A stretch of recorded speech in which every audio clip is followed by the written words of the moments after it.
Muchísimas gracias, Jenny, por el pase. Nos vemos mañana por nuestra parte en la edición Noche de TV Perú Noticias y continuamos con Cara a Cara porque, bueno, hoy el presidente Pedro Castillo en un evento, ¿no?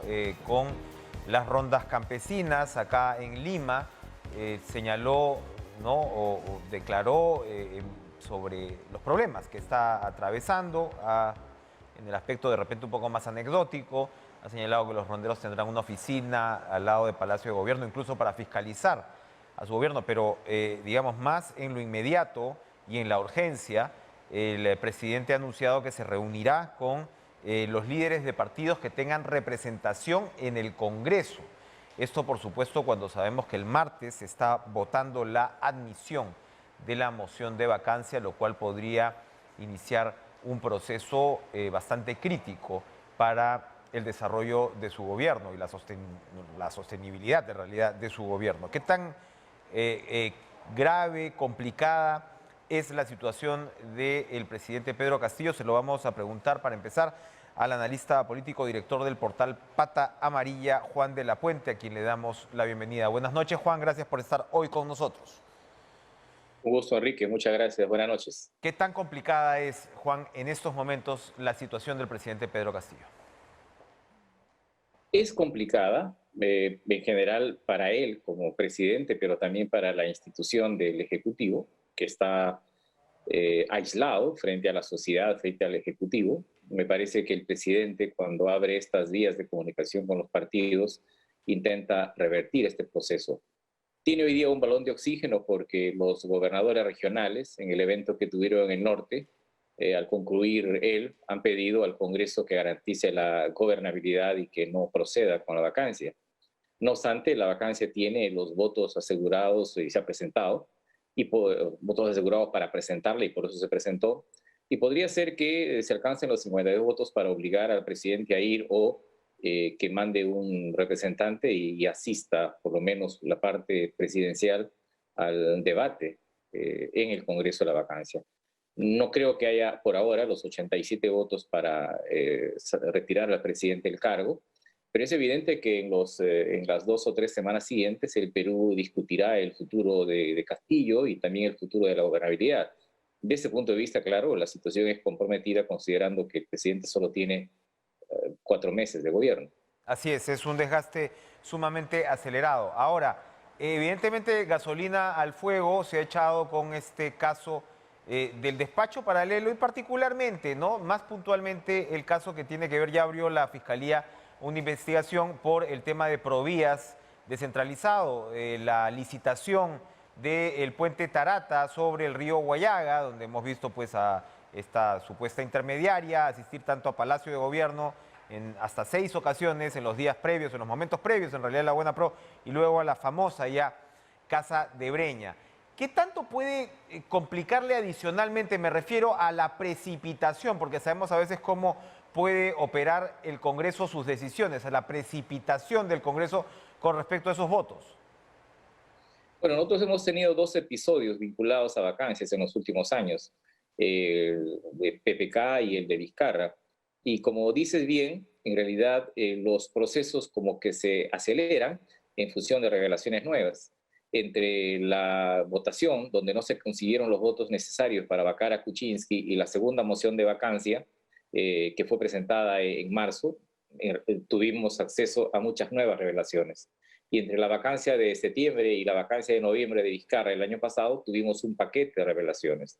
Ahora me da la impresión como que la vacancia se está macerando. Fue anunciada hace como 15 días, se ha presentado la vacancia. El Congreso, digamos, ha hecho una jugada inteligente porque se han ido de semanas de representación y entonces esta vacancia se macera, digo macera en el sentido de que aparecen nuevas revelaciones. Y hasta el día martes en que probablemente se dé cuenta de la moción de vacancia podrán suceder muchísimas cosas. Y ya no estamos frente al cuestionamiento de la falta de capacidad de gobierno. Hemos entrado de esa parte a un segundo momento, el momento de elementos de corrupción en el entorno del presidente y un tercer momento del domingo pasado de acusaciones puntuales muy ligadas ya al presidente de modo personal, de manera que la progresión de los cargos a la figura presidencial ha ido creciendo y cambiando de naturaleza. Ya no estamos discutiendo el asunto del entorno como hace 15 o 20 días, sino estamos discutiendo la actitud personal del presidente de la República.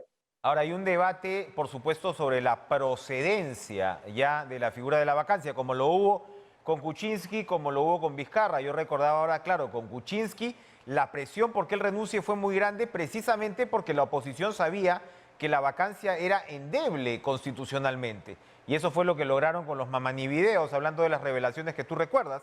Y en el caso de Vizcarra, bueno, sencillamente lo que pasaba es que ya incluso las elecciones estaban convocadas, pero en ambos casos la constitucionalidad y el desenlace de estos procesos ha sido puesto en duda por juristas. En fin, en su momento se esperaba que el Tribunal Constitucional zanjara la situación, no la zanjó, ahora tienen un magistrado menos porque ha fallecido el señor Ramos, entonces se complica también ese frente de definición constitucional y hay, y con esto termino, una diferencia grande, Juan, que no se sabe muy bien cuál es el papel o qué cosa piensa más allá de la lealtad que ha declarado al presidente la vicepresidenta Boluarte. Como recordamos, el caso de Vizcarra, eso fue muy distinto.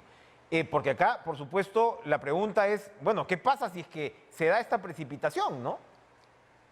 Bueno, yo creo que hay dos planos de la discusión. Me parece que la discusión constitucional es sencilla, es decir, yo no veo elementos constitucionales para una moción de vacancia. Pero evidentemente esta no es una discusión ya constitucional, sino política. Así Y está es. ligado a la conquista de votos que puede producirse en el Congreso.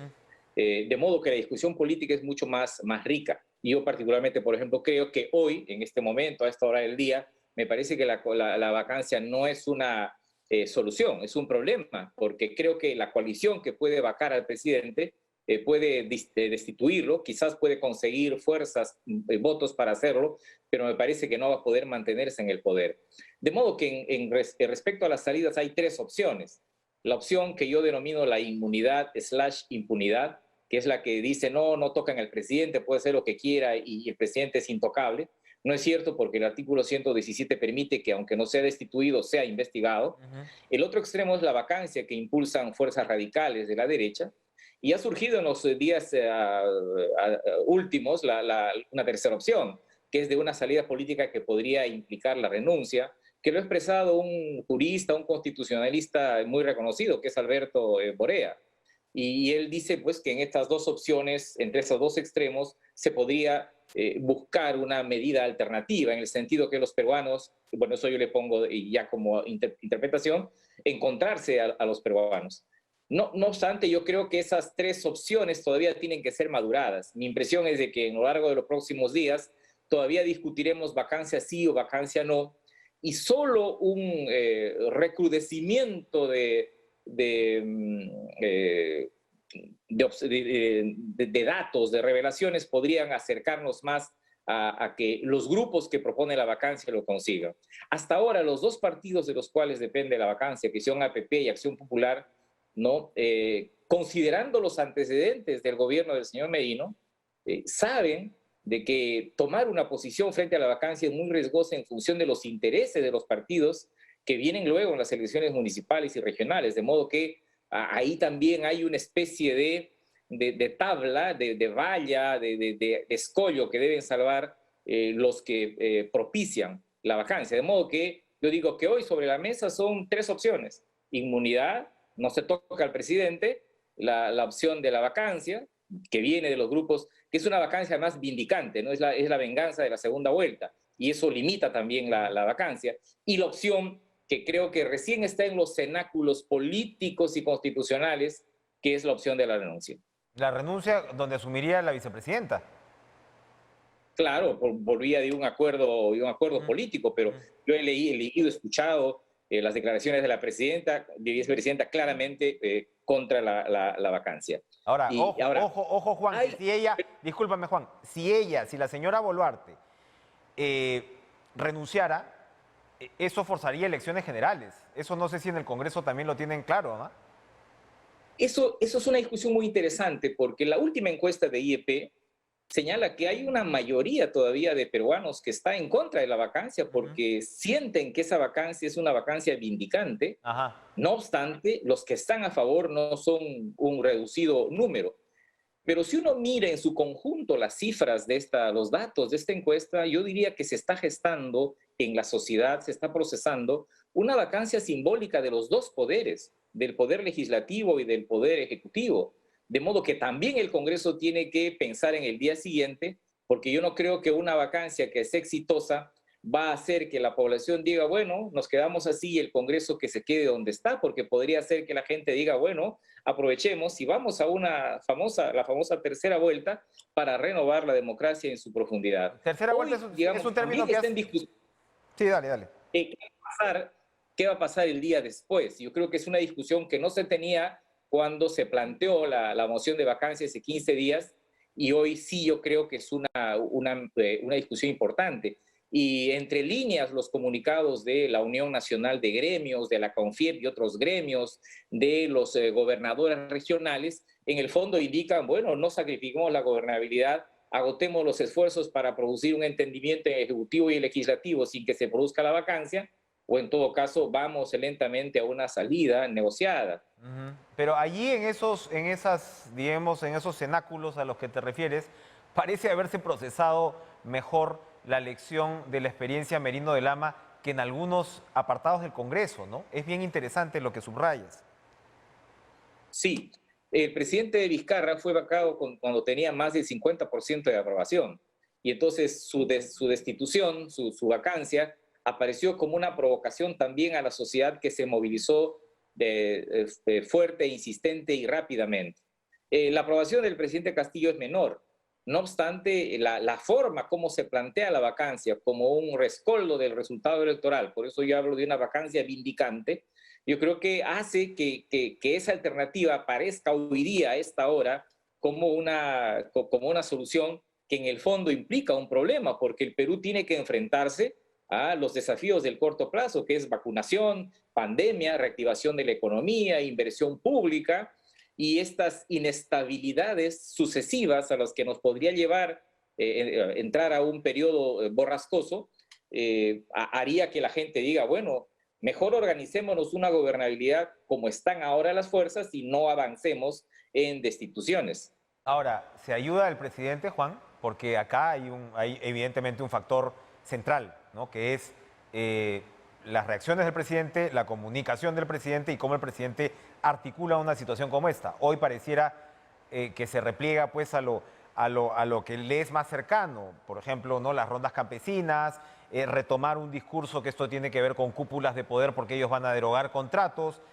¿Cómo observas ahí al presidente? Porque claro, formar una gobernabilidad de aquí en adelante pasa forzosamente por el estilo, por llamarlo así, presidencial.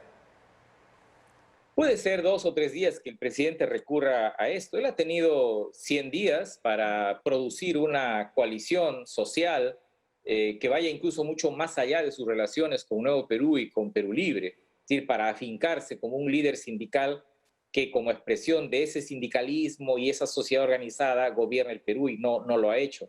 Y probablemente no lo ha hecho no por falta de estrategia, sino por capacidades operativas y políticas que tiene hoy día la presidencia de la República. Pero también es cierto que esta es una discusión todavía en la élite peruana. La verdad es que la vacancia no está movilizando a la gente en las calles. Puede decirse que en el meeting ha habido 40, 80, 100 mil. Nosotros sabemos que hubo una poca movilización, a pesar de los buses y todo eso. Pero también es cierto que no hay gente en la calle masivamente planteando la defensa del presidente. Ya con Vizcarra la gente decía, el problema no es Vizcarra, el problema es la gobernabilidad. Pero hoy día la propia actitud del presidente de la República conspira contra su defensa. Daría la impresión que el primer promotor de su vacancia es el mismo, ¿no? Por la cantidad de hierros y de desatinos cometidos y esa especie de empequeñecimiento político y moral de la presidencia de la República. ¿Qué le queda en todo caso al presidente? Por ejemplo, ¿cuál sería, hay un papel que le queda por jugar a la primera ministra, Mirta Vázquez? Hay varios papeles, en realidad un primer papel es el pedido de disculpas, el reconocimiento de errores que debería hacer el propio presidente de la República y enmendar realmente la conducta que ha tenido en esa etapa.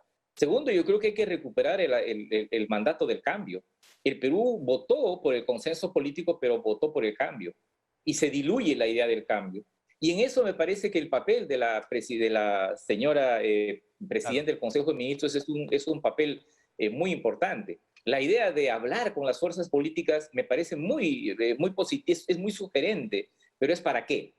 Para ponerse de acuerdo en un rumbo de cambios, yo diría moderados, perfecto, o es solamente para tratar de impedir la vacancia, porque de este tipo de acuerdos, de reuniones, hemos tenido en los últimos años muchos, varios, y en realidad no han tenido un efecto. Entonces yo diría, la reconciliación, el volver a encontrarnos como peruanos en este momento pasa por el reconocimiento de errores, por la corrección política y por volver a recuperar la idea de un consenso y cambio, considerando que el resultado de la segunda vuelta electoral fue muy ajustado. Pero eso implica mucha voluntad política, ingeniería, y yo no estoy seguro que ese tipo de capacidades en su conjunto se encuentren hoy día en el Ejecutivo. Evidentemente, se ve todavía una situación muy fragmentada. Para terminar, Juan, otro de los puntos que van siguiendo una secuencia de los últimos años es el papel del Poder Judicial y sobre todo de la Fiscalía en una situación como esta. Algún tipo de vértigo, ¿no?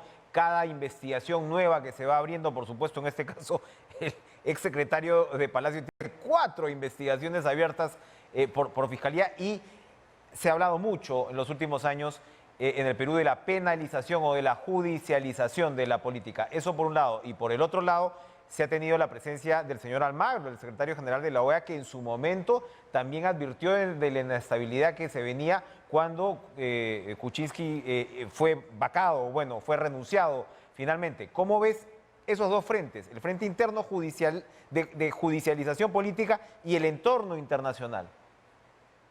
Bueno, y yo creo que la clase, la élite política peruana conoce bastante el Poder Judicial, pero conoce muy poco a la Fiscalía. Ajá. Y entonces, en los últimos días he leído muchas observaciones y críticas a la Fiscalía, tratando de que la Fiscalía opere en un sentido político, y me parece que en general la Fiscalía, en todos estos casos, el Ministerio Público como institución me parece que ha reaccionado objetivamente, ha reaccionado sin politización, muy Bien. profesionalmente. Entonces, quizás mi primera recomendación es que estudiemos mejor las funciones, las atribuciones, las prerrogativas de los fiscales y en general de la misma institución. Y respecto a Almagro, es curioso porque en Bolivia a Almagro le dicen que él es derechista y aquí he visto que le dicen comunista. Ujú. Es el problema de una institución que tiene pocos márgenes para poder producir resoluciones en relación a conflictos políticos internos. En realidad, un pequeño resquicio hizo que la OEA el año 2000 mandara una misión aquí que ayudó al proceso de la transición, pero en medio de una flagrante e ilegal reelección. Pero en realidad no podríamos pedirle mucho a la OEA. Y entonces, claro, cuando se agota y se desgasta la institucionalidad en el Perú, siempre recurrimos a instituciones de fuera creyendo que van a resolver asuntos que los peruanos estamos en la obligación de resolver encontrándonos, porque yo creo que todavía existen mecanismos institucionales en el Perú para resolver, para sentarnos a conversar, para encarar y amenguar esta crisis política que cada día se agrava. Ojalá se pueden causar entonces vía mecanismos institucionales. Uno repite, ¿no?, como un mantra la necesidad de instituciones y que estas instituciones operen y actúen en situaciones tan dramáticas como estas. Gracias, Juan de la Puente, por acompañarnos esta noche. Vamos a ir a una pausa. Juan acaba de referirse a los dos partidos que van a decidir esta situación, en realidad, para ponerlo en términos así muy claros. APP y Acción Popular. Vamos a hablar con el congresista Edwin Espinosa, que es precisamente de la bancada Acciopopulista.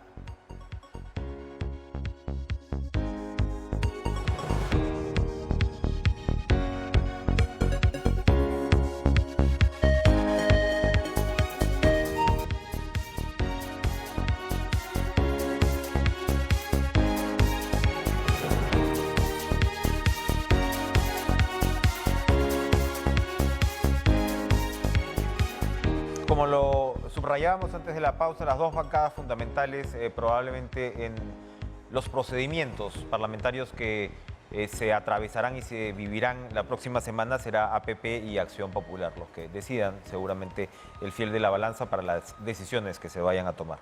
Vamos a conversar con el congresista de la bancada de Acción Popular, Darwin Espinosa, que se encuentra en Ancash y que, por cierto, hoy vía Twitter vio con buenos ojos el anuncio del presidente Castillo de reunirse con los diferentes líderes políticos previo a este procedimiento de votación de la admisión de la vacancia que se dará el próximo martes. Congresista Espinosa, un gusto saludarlo. ¿Cómo está? Buenas noches.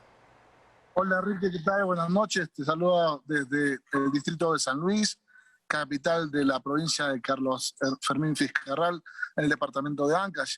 Estamos aquí llegando porque el día de mañana vamos a aperturar una oficina de representación parlamentaria, la número 12, en que ya que venimos aperturando, para poder acercar el despacho congresal a la población ancachina. Muy interesante. Usted, por supuesto, está en su semana de representación y está precisamente llevándola a cabo. Conversaba sobre el papel de Acción Popular en esta situación. Hay trascendidos que dan cuenta de una bancada, no sé si dividida, pero que hay tendencias que se inclinan más por seguir adelante con el procedimiento de vacancia y hay otros que no estarían por esa opción. Si usted tiene que sopesar ambas tendencias, ¿cuál cree que es la mayoritaria? ¿Cuál es la que se iría a imponer? ¿O vamos camino a votaciones diferenciadas? No va a haber votación diferenciada, Enrique. Nosotros, efectivamente, hay congresistas, correligionarios que tienen diferentes tendencias y diferentes opiniones. Pero yo he conversado con la mayoría de la bancada y la mayoría coincide que debemos rechazar la moción de vacancia. Así que seguramente el día lunes que nos vamos a reunir y tomaremos una decisión ya oficial, estaríamos rechazando esta moción. Es un hecho, Enrique, visto que, como te dije, había yo hecho la consulta congresista por congresista de la mayoría de ellos y han dicho que van a votar en contra de esa moción. Así que, dentro de la, digamos, dinámica de la bancada, tenemos que la mayoría, digamos, manda y esa sería la posición que estaríamos adoptando en grupo, en bloque, como bancada unitaria. Interesante. ¿Tiene usted en la cabeza más o menos cuántos son los congresistas de Acción Popular de provincias? Porque hoy los gobernadores regionales también se manifestaron en una línea similar a la que usted describe y como hemos conversado, creo que incluso con usted antes, y usted por supuesto me habla desde Ancash, el acento regional en muchos casos ha ido conformando una tendencia distinta a la que se podría ver desde Lima o desde las élites, como las llamaba Juan de la Puente hace algunos minutos. ¿Los congresistas de Acción Popular son de mayoría de provincia? Somos 13 congresistas de provincia, estimado Enrique. Bueno, entonces eso explica, digamos, buena parte de lo que podría ser este resultado que usted nos está adelantando. Ahora, cuénteme, ¿cómo cree ya, digamos, con este anuncio de diálogos con líderes políticos y con lo que hemos escuchado del presidente en las últimas horas y con la situación y las acusaciones y señalamientos que se le hacen al presidente, ¿cómo cree usted que se puede retomar o plantear una senda de gobernabilidad entonces? En primer lugar, antes de eso, quería comentarte de que en este recorrido que vengo haciendo durante la semana y durante las demás semanas que también hemos visitado Ancash, la población y las autoridades también se han mostrado en contra de la vacancia, porque ya han vivido, inclusive las autoridades, caos políticos, han vivido vacancia presidencial, han vivido cierre de Congreso y eso ha retrasado también su trabajo. Así que nosotros estaremos llevando ese respaldo o su voz digamos, al hemiciclo. Y sobre la invitación que hace el presidente, como ya lo he escrito en Twitter, es importante que el presidente se dé cuenta que no es, digamos, que el Estado no es unitario, que no es para una sola persona, un solo partido, sino que debería tener una ancha base con diálogos, digamos, con participación de ideas, incluso con participación de técnicos de otras tendencias políticas para poder darle no solamente sostenibilidad política y democrática, sino también sostenibilidad económica y profesional al Estado, a los mejores cuadros en los, digamos, puestos más importantes. Y esto va a servir para también calmar, creo yo, las aguas y que la oposición sepa que no puede cometer el mismo error que cometieron el Congreso anterior, que comenzaban a enfrentarse al Ejecutivo, dejando de lado una agenda pública que es la prioridad, creo yo, para el desarrollo de toda la población peruana. Independientemente de lo que uno piense, congresista, es muy relevante lo que usted acaba de decir, viniendo de la bancada de Acción Popular, un partido con tanta historia en el Perú, que pasó por la experiencia de la experiencia de Merino de Lama, por llamarla así. ¿Cree usted entonces que por el lado de su partido, en mayoría, esa lección se ha aprendido? Yo creo que hemos aprendido todos esa lección, pero no solamente la de Merino Lama, sino esto viene desde más atrás. Quien abrió la caja de Pandora en realidad fue el señor Vizcarra, digamos, con una negación fáctica que nunca se había visto. Luego viene pues la utilización de digamos, del impedimento moral, ¿no? Y viene uno tras otro. Entonces ya eran como que cada poder ejecutivo y legislativo tenía su espada de Damocles para ver quién atacaba a cuál. Entonces es necesario que nosotros como actores políticos calmemos las aguas para poder retomar el diálogo y la gobernabilidad, para poder enrumbar al país, porque al fin y al cabo quienes se perjudican son los ciudadanos de a pie, no quizás lo que ahora se están enfrentando. Ahora, para terminar, sin embargo, ¿no? Usted describe cómo efectivamente el tema desde las regiones, el tema de las agendas que por supuesto difieren, ¿no? De la urgencia que de repente le quieren imprimir los políticos en Lima, pero al presidente le falta absorber ese discurso, ¿no? Por lo que usted señala, el presidente está muy replegado en su círculo más cercano, que ya vemos qué problemas le ha traído. Y también hay que comentar que el presidente o quienes estén involucrados en actos irregulares tienen que tener un proceso a través del Ministerio Público intachable y transparente. No estamos tratando de apañar ni disimular actos irregulares. Creo que quienes sean culpables tienen que, digamos, someterse a la justicia y asumir las responsabilidades. Y por el otro lado, yo creo que sí, el presidente le está faltando reacción para poder, digamos, desmarcarse de estas personas de su entorno que le están causando problemas, que no le dan la oportunidad de gobernar, como él siempre dice, con honestidad, con laborosidad. Entonces, ¿qué estamos haciendo? Que la gente que está en su entorno, que comete irregularidades, lo está arrastrando a un centro, digamos, a actos que quizás estemos, digamos, involucrándolo o cuestionándolo. Pero él debería ser más rápido en despejar a esas personas que le están haciendo daño a su gobierno. Pero el presidente Castillo no parece todavía asumir esos errores, en todo caso, como los describe usted, ¿no? Por las declaraciones que dio hoy, no sé si las vio con las rondas campesinas aquí en Lima, su defensa, por decirlo de alguna manera, es, claro, negar, por supuesto, cualquier tipo de irregularidad, pero de ahí atribuir la posibilidad de una vacancia a intereses económicos que se ven afectados. Es decir, el presidente todavía no procesa su propio papel en la crisis, ¿o me equivoco? Lo que pasa es que dos cosas. Hay irregularidades que se tienen que investigar y sancionar a los responsables, pero sí hay digamos, una fuerza o un grupo de personas que obedecen a un sector económico que está impulsando la vacancia. Parece que tuvieron una sola o la agenda única de tumbarse el gobierno. ¿Cómo es posible que por cosas como estas ya se esté pidiendo vacancia presidencial? Pero ¿qué pasó cuando había los petroaudios? O cuando el señor Castillo, Jorge del Castillo, se reunía con los proveedores del Estado o se iba a tomar desayuno, o el señor Alan García, que en paz descanse, se reunía pues en su casa de playa. O sea, cuando han habido otras irregularidades al igual o más fuerte, nadie pedía la vacancia. Cuando hubo lo del avión, cuando se encontró droga en el avión presidencial, ¿quién pidió la vacancia?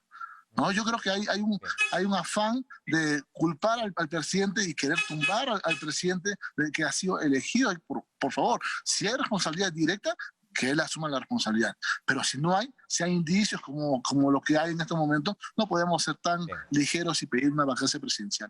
Congresista Darwin Espinosa, gracias por esta intervención desde Ancash. Bastante interesante. Vamos a ver finalmente cuál es la posición que tome el partido, si es que finalmente va por la línea que usted nos adelanta. Vamos a darle la bienvenida y las buenas noches a José María Balcázar, congresista de la bancada de Perú Libre, presidente de la Comisión Especial del Tribunal Constitucional desde Lambayeque, con quien precisamente vamos a volver después de la pausa.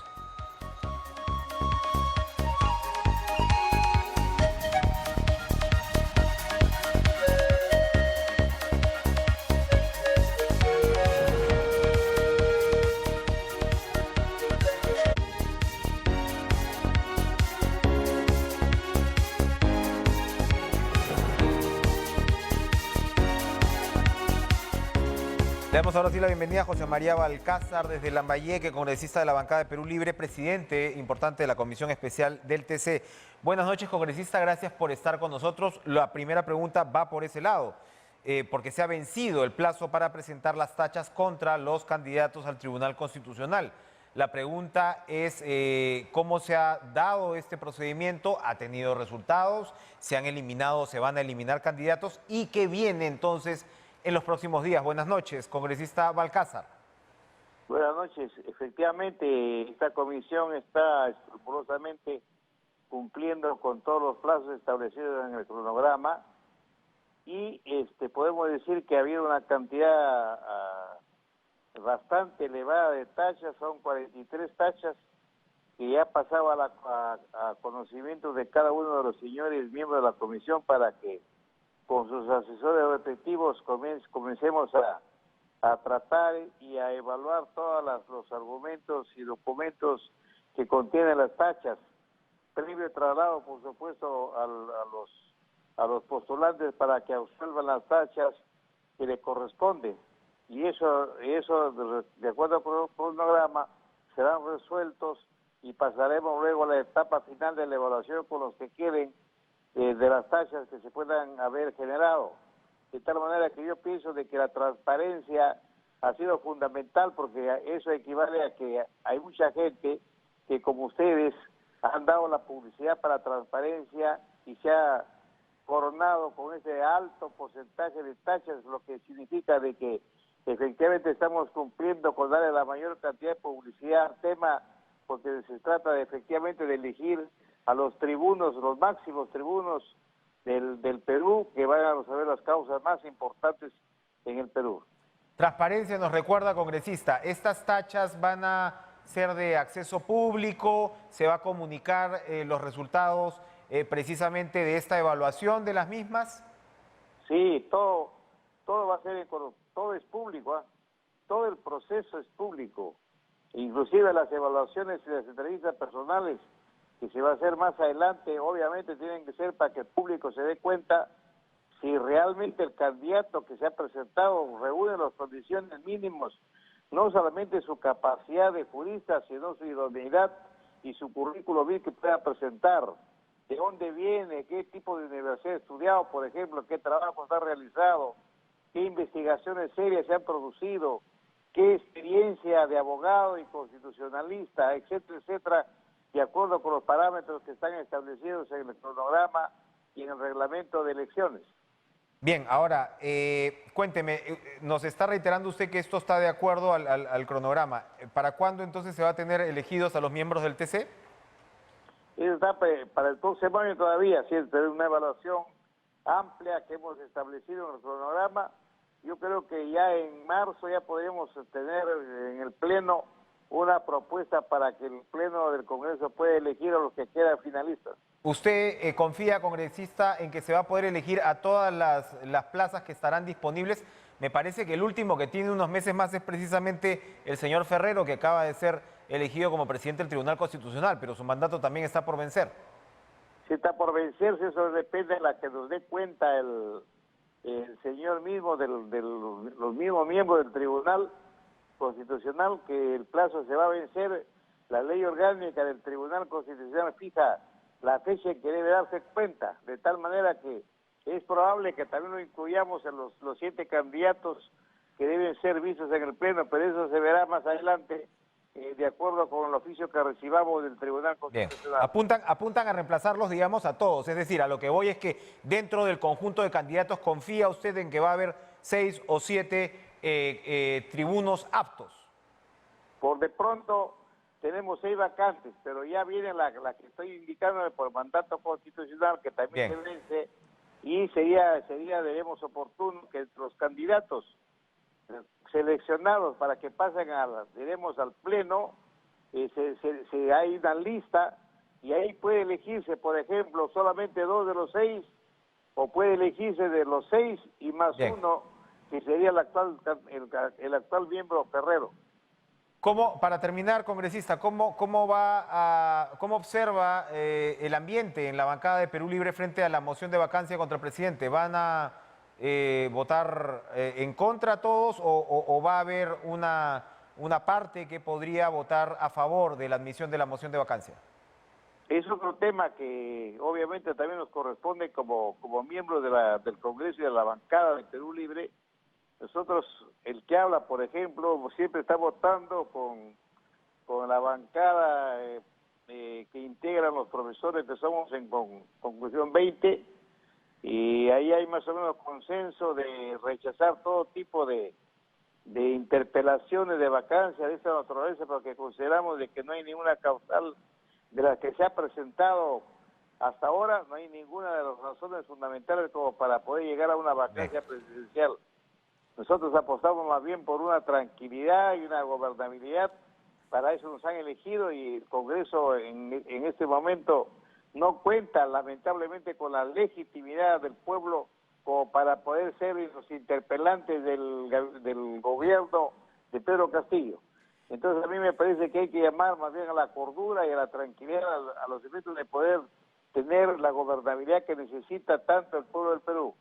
Gracias, congresista José María Balcázar, integrante de la bancada de Perú Libre. Vamos a darle las buenas noches a Fabiola León Velarde, expresidenta de Concitec. Bueno, no solamente está el proyecto de ley del señor Esdras Medina, presidente de la Comisión de Educación, nada menos, para regresar al statu quo, ¿no? O retornar a la situación anterior, mejor dicho, en resumidas cuentas, ¿no?, de lo que debería ser el gobierno y el consejo directivo de SUNEDU, es decir, que las propias universidades, tanto públicas como privadas, tengan mayoría, ¿no?, en el consejo directivo para elegir al superintendente, que como hoy sabemos lo elige el Ministerio de Educación, o lo designa el Ministerio de Educación, y tienes un consejo directivo que entra por concurso público, evidentemente, ¿no?, con la meritocracia por delante y la experiencia, y etcétera, etcétera. Sino que hoy hemos conocido otro proyecto de ley del congresista Jorge Montoya, que lo que hace es rebajar los requisitos para los integrantes del Consejo Directivo de SUNEDU. Para empezar, ya no tendrían que contar con doctorado. Estos temas, estas preocupaciones, evidentemente hay una atención por parte del Congreso en la materia de la educación superior, y estos son las preocupaciones que toca Fabiola León Velarde en el artículo que publicó hoy en El Comercio y sobre el cual, por supuesto, queremos abundar. ¿Cómo está, Fabiola? Un gusto verla. Buenas noches. Muy buenas noches, Enrique. Muchas gracias por la invitación. Bueno, ¿qué es lo que está pasando? Usted advierte que, si bien hay mejoras que se pueden hacer, es claro que la experiencia de SUNEDU ha sido, en resumidas cuentas, beneficiosa. Es claro que la producción de investigación, que es, por supuesto, un ámbito que está muy cerca a su especialidad, se ha incrementado en 2.5 veces y que evidentemente cuando veníamos pues de muy pocas exigencias para las universidades, esto ha cambiado. Sin embargo, como señalaba yo, hay mucha tensión, hay mucho interés por parte de diversos parlamentarios por de alguna manera retroceder en esta materia. ¿A qué obedece esto?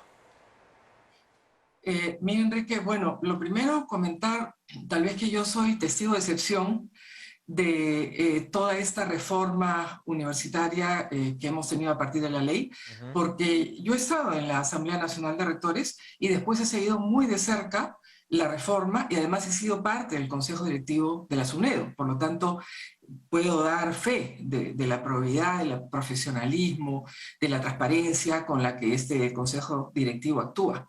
Y como tú bien mencionas, los logros del licenciamiento institucional, los logros de todo este proceso, los he de alguna manera, están ahí en el artículo, pero además hay otros que tal vez valdría la pena relatar y por cuestiones de espacio no pude hacerlo, ¿no? Por ejemplo, el número de patentes también que se ha producido en las universidades peruanas se ha multiplicado por 5.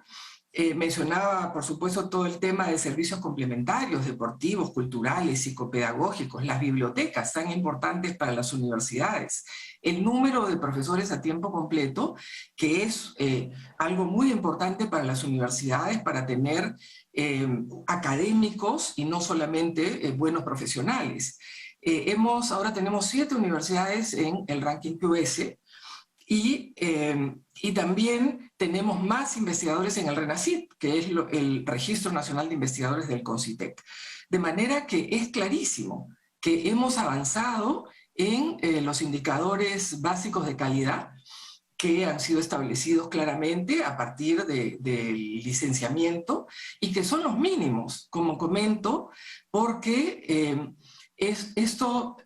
comenzamos por aquí, pero la idea es seguir mejorando, seguir asegurando la calidad, y si comparamos con otras universidades que tienen puestos mejores en los rankings internacionales, obviamente que sabemos que son mínimos. Entonces la pregunta es efectivamente, ¿por qué no se quiere seguir por ese camino que tantas satisfacciones nos ha dado? No es perfecto, obviamente todo puede mejorar, pero yo creo que el Consejo Directivo actual está teniendo una acción muy positiva con todo el equipo de la SUNEDU, porque son los números que te estoy señalando, ¿no? Aquí la evidencia es lo que cuenta. Entonces, es incomprensible que ahora quieran algunos grupos que el supervisor esté dirigido por el supervisado, que es un poco la propuesta, ¿no? O que sean los mismos rectores a quienes yo tengo muchos respetos, con algunas excepciones, pero es una figura que no debería darse. Tenemos otras superintendencias, como la superintendencia de la banca, de las AFPs, y en ningún caso pues, el regulado tiene en el mismo asiento del Consejo Directivo a las instancias o las instituciones que va a regular. Entonces, la verdad es que no se entiende, y por eso, no solamente, como te digo, por haber sido testigo de excepción, pero también por pertenecer a la universidad que fue la primera en tomar la decisión de acreditarse, la Universidad Peruana Cayetano Heredia, es que me animé a llamar la atención sobre esto, tal como lo está haciendo el grupo parlamentario que lidera la congresista Flor Pablo, porque felizmente tenemos congresistas que se están aunando a este gran signo de interrogación, porque algo que puede mejorar, pero está funcionando muy bien, con un consejo directivo multidisciplinario, con grado de doctor, para que conozcan el mundo universitario y porque hayan pasado por todas las etapas que implica ser un académico, ahora quiera cambiarse las reglas de juego para, como digo, tener al supervisor dirigido por el supervisado, ¿no? Pero, la verdad es que no lo entiendo. Ahora, pero llama la atención más allá de los intereses económicos que puedan estar detrás, es decir, que de universidades que han visto denegada su licencia y quieren forzar pasar por el aro, cuando, ojo, pueden hacerlo si se ponen las pilas, ¿no? Porque tienen de todas maneras este modelo 1.5 que nos explicaba la autoridad de SUNEDU. Ya no va a ser modelo 1, pero tienes el modelo 1.5 que precisamente pues eleva un poco más la valla. No, quieren igual pasar, ¿no?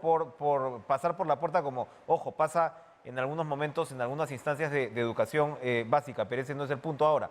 Pero a lo que voy es, y usted decía, a ver, su experiencia desde la Asamblea de Rectores, haber vivido la transición, por supuesto, CONCITEC, que por cierto ahora mismo tiene un asiento en el directorio de SUNEDU, y eso es muy importante también. Pero, ¿por qué algunos rectores sí se han alineado con esta contrarreforma? Eso es lo que a mí me ha parecido, y no quiero que entre de repente en nombres propios, como señala, pero ¿por qué? Yo sí he escuchado palabras de la señora de San Marcos y uno dice, ¿qué pasa? ¿No están leyendo bien la situación? Mira, la verdad es que es evidente que licenciarse primero, luego acreditarse y ahora pasar a un licenciamiento con algunos mayores requisitos, pero todavía estamos en una base bastante básica, implica esfuerzo, implica trabajo, implica también el presupuesto, pero y además, ¿qué ha ocurrido? Que algunas universidades, en este caso públicas, tenían algunos programas que les permitían tener recursos directamente recaudados, ¿no? Entonces, es verdad, y esto yo creo que vale la pena también decirlo, que las universidades públicas requieren más apoyo, requieren más presupuesto, y esa es la idea, una vez que estemos todas igualados en la calidad, y hoy en día podemos decir que estas 94 universidades licenciadas están permitiéndole a los estudiantes que reciban calidad en sus casas de estudio.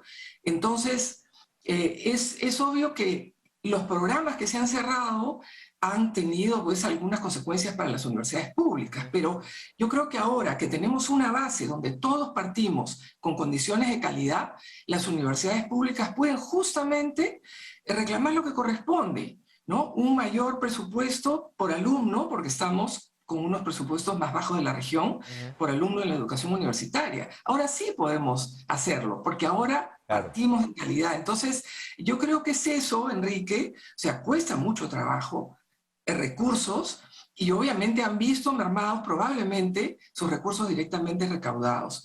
Pero yo creo que la evidencia es lo que tenemos nosotros que ver, y a pesar que cuesta esfuerzo el proceso de licenciamiento, es realmente hay que concentrarse, hay que hacer una autocrítica, autoevaluación, y bueno, en algunos casos también el esfuerzo de muchos profesores para tener sus grados y sus títulos, y yo muestro en el artículo cómo han incrementado, pero todavía tenemos un 28% sin los grados adecuados. Y en las mejores universidades del mundo, prácticamente todos los profesores a tiempo completo tienen que tener doctorado. Entonces, no podemos ir hacia atrás. Esta reforma es una de las pocas reformas que el Estado ha logrado hacer, que se ha hecho en serio, que puede mejorar, pero retroceder, a mi entender, con la experiencia que he tenido y que tengo, me parece que sería un error. Y de hecho en el artículo usted recuerda, porque a veces esto pasa así nomás, ¿no? El tema del bachillerato automático, la extensión del bachillerato automático que se ha tomado la pandemia como excusa, lo que implica precisamente es que los estudiantes no produzcan un trabajo de investigación para poder obtener su título, y eso implica para las universidades hacerla más fácil, ¿no? Entonces todo va en esa misma línea. Yo quería preguntarle sobre la creación del Ministerio de Ciencia y Tecnología, de lo cual se ha hablado mucho, ha sido promesa de campaña, hay quienes señalan que no es necesario, pero bueno, que CONCITEC que podría darse abasto, hay quienes dicen no, en realidad es darle un rango ministerial para poder impulsar las cosas como se deben. ¿Es necesario un Ministerio de Ciencia, Tecnología e Innovación? Mire, Enrique, gracias por la pregunta. Yo creo que hay que ir despacio, pero seguro. Recordemos que en julio de este año, recientemente, se ha aprobado una nueva estructura institucional para la ciencia y tecnología. Y se ha ido hacia un camino, avanzando hacia el camino que necesitábamos, es decir, una mayor articulación del Sistema Nacional de Ciencia y Tecnología, porque teníamos un sistema bastante, parecía un archipiélago de instituciones, e inclusive algunos institutos de investigación dependían de los ministerios y por lo tanto toda su actividad y su presupuesto dependía de cada ministerio y no del ente rector que es CONCITEC. Y teníamos varias unidades ejecutoras de diferentes proyectos que no necesariamente estaban alineados a la Política Nacional de Ciencia y Tecnología y al Plan Nacional de Ciencia y Tecnología. Entonces, hemos dado un paso en el sentido de articularlo, de poner niveles más claros, CONCITEC como ente rector, un consejo de investigadores consultivo, un consejo multisectorial donde están los ministerios, dos agencias que son las que serían las ejecutoras de los programas mucho más alineados con los planes y las políticas de ciencia y tecnología, y los ejecutores más claramente definidos y también con algo más de presupuesto a través de los programas internacionales que también se estaban construyendo con el Banco Mundial y el Banco Interamericano de Desarrollo. Entonces, recién hemos empezado a recorrer este camino y claro, ahora se plantea el ministerio. Entonces, en la medida que el ministerio continúe por este camino, en la medida que realmente tenga los requisitos básicos de todo país que avanza hacia la ciencia y tecnología, hacia que tenga una importancia capital como los tiene que tener para todos los países, que es decisión política muy clara de hacia dónde vamos, cumplir con el programa, con los programas nacionales, con el Plan Nacional de Ciencia y Tecnología que ahora el Perú debe reconstruir, porque el Plan Enrique 2006-2021, que acaba de concluir, está concluyendo, lo habremos cumplido en un, qué sé yo, 20%. Claro. Si lo hubiésemos cumplido y hubiésemos dado decisión política, recursos financieros, apoyo a los investigadores, infraestructura, articulación del sistema, otro país seríamos, ¿no? Entonces, no depende solo si es ministerio o no es ministerio. Depende de muchos otros factores. Claro. Si el ministerio los cumple y realmente hay una decisión de apoyar a todo el sistema, como ya conocemos, que debe hacerse como lo han hecho otros países, grandes problemas que realmente respondan a los problemas que tiene el Perú y que den valor a nuestros recursos naturales impresionantes, nuestra biodiversidad, nuestra pesca, nuestra Amazonía, por supuesto la minería y su manufactura forestal, en fin, es inacabable los recursos que tenemos, pero tenemos que darle valor agregado, tenemos que hacer programas que reúnan a los autores investigadores, sector privado, y que realmente encontremos esa hoja de ruta adecuada y que no tengamos la volatilidad que por ahora tienen los sectores. Eso me preocupa muchísimo porque la ciencia y tecnología requiere transversalidad, requiere un largo plazo, requiere profesionales muy competentes, y si vamos a estar con estos cambios de ministro cada un cierto número de meses, realmente no vamos a avanzar. Muy bien. Fabiola León Velarde, gracias por estar con nosotros con esta interesante conversación esta noche en Cara a Cara. Vamos a ir a una pausa, regresamos con lo último.